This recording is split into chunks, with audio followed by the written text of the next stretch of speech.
మీ అకౌంట్లోకి మీకే తెలియకుండా కోట్ల రూపాయలు వస్తున్నాయా? పండ్లు అమ్మే వ్యక్తికి వందల కోట్ల బిజినెస్తో పనేంటి? ఒక బార్బర్ ఖాతాలో కోట్ల రూపాయల ట్రాన్సాక్షన్ ఎలా సాధ్యం? నిజామాబాద్ కేంద్రంగా సాగిన ఒక భారీ సైబర్ కుంభకోణం ఇప్పుడు వెలుగు చూస్తుంది.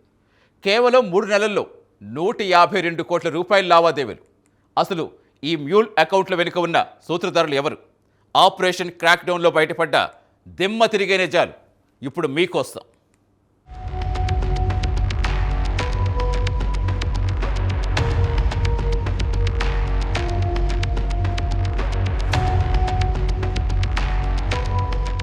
నిజామాబాద్ కమిషనరేట్ పరిధిలో సైబర్ క్రైమ్ సెగలు పుట్టిస్తోంది.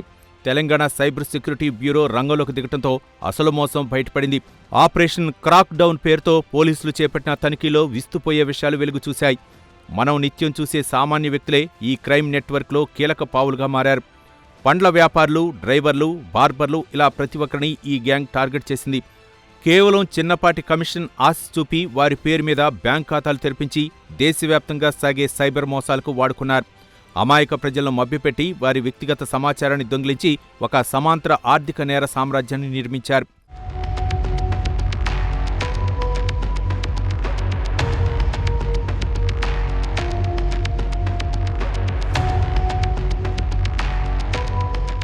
పోలీసులకు మొదట అందిన క్లూ ఒక చిన్న ట్రాన్సాక్షన్.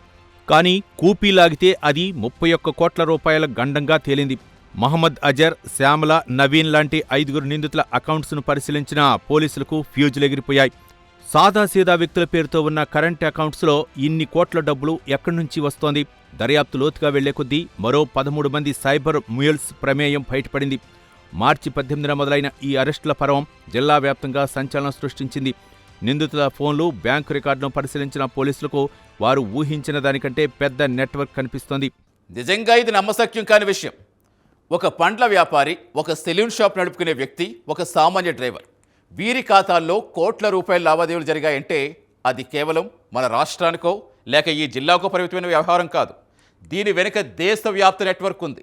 ముంబై నుంచి కేరళ వరకు, తెలంగాణ నుంచి కర్ణాటక వరకు విస్తరించిన ఒక భారీ సైబర్ మాఫియా ప్లాన్ ఇది. మరి అసలు వీరు బ్యాంకులు ఎలా బురుడి కొట్టించారు? కనీసం వ్యాపారాలు లేని ఈ సామాన్యుల పేరుతో కరెంట్ అకౌంట్స్ ఎలా ఓపెన్ అయ్యాయి? ప్రభుత్వ నిబంధనల్లో ఉన్న లొసుగులు ఈ నేరగాళ్లు తమకు అనుకూలంగా ఎలా మార్చుకున్నారు? ఆ షాకింగ్ విషయాలేంటో ఇప్పుడు చూద్దాం.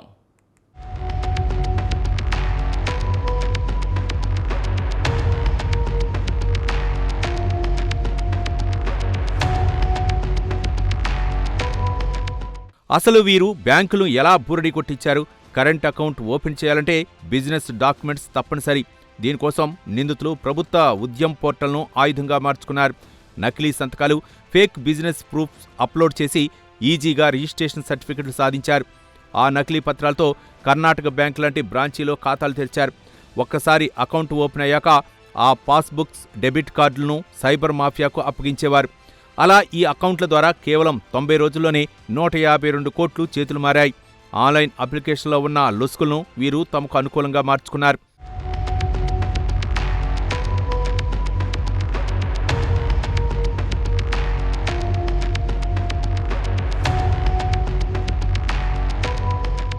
ఈ కోట్ల రూపాయల వెనుక ఉన్న అసలు దందా ఏమిటి?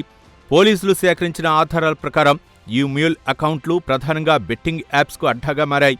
ఆన్లైన్ బెట్టింగ్లో వచ్చే బ్లాక్ మనీని వైట్ మనీగా మార్చడానికి, ఇన్వెస్ట్మెంట్ ఫ్రాడ్స్ ద్వారా జనాన్ని దోచుకున్న సొమ్మును దాచడానికి ఈ ఖాతాలను వాడుకున్నారు. ప్రతి ట్రాన్సాక్షన్ పైన స్థానిక నిందితులకు భారీగా కమిషన్లు అందేవి. సామాన్యుల అమాయకత్వాన్ని ఆసరాగా చేసుకుని విదేశీ సైబర్ నేరగాళ్లు మన దేశ ఆర్థిక వ్యవస్థకు కన్నం వేశారు. పోలీసులు ఇంకా లోతుగా విచారణ జరుపుతుంటే ఒక్కో నిగ్గు తేలుతోంది. జమీల్ అహ్మద్, రహీం అలీ వంటి వారు ఈ చెలగాటంలో ప్రధాన పాత్ర పోషించారు.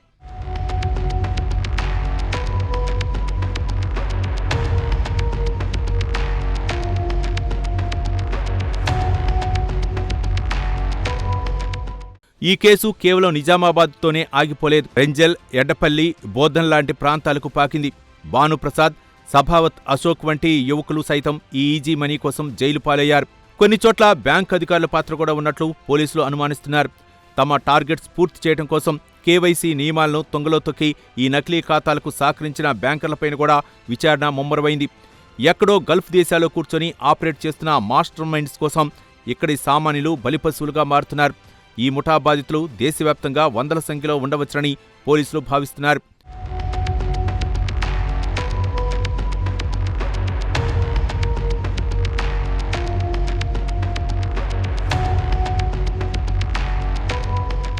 సైబర్ క్రైమ్ పోలీసుల దెబ్బకు ఈ భారీ గ్యాంగ్ కోటలు బద్దలయ్యాయి. పోలీస్ కమిషనర్ సాయి చైతన్య ఆధ్వర్యంలో రంగంలోకి దిగిన ప్రత్యేక బృందాలు నెట్వర్క్ను ఛేదించాయి. టెక్నికల్ ఎవిడెన్స్ సేకరించి డిజిటల్ ఫుట్ ప్రింట్స్ ఆధారంగా నిందితుల్ని వెంబడించారు. అర్ధరాత్రి వేళ ఆపరేషన్ క్రాక్ డౌన్ నిర్వహించి ఒక్కొక్కరిని అదుపులోకి తీసుకున్నారు. పోలీసుల విచారణలో నిందితులు చెప్పిన వాస్తవాలు విని అధికారులే విస్తుపోయారు. 18 మంది నిందితుల్ని అరెస్ట్ చేసి రిమాండ్కు తరలించడమే కాకుండా వారి వెనుక ఉన్న పెద్ద తలకాయల కోసం గాలింపును ముమ్మరం చేశారు. క్రైమ్ ఇన్వెస్టిగేషన్లో ఇదొక మైలురాయిగా నిలిచిపోయింది.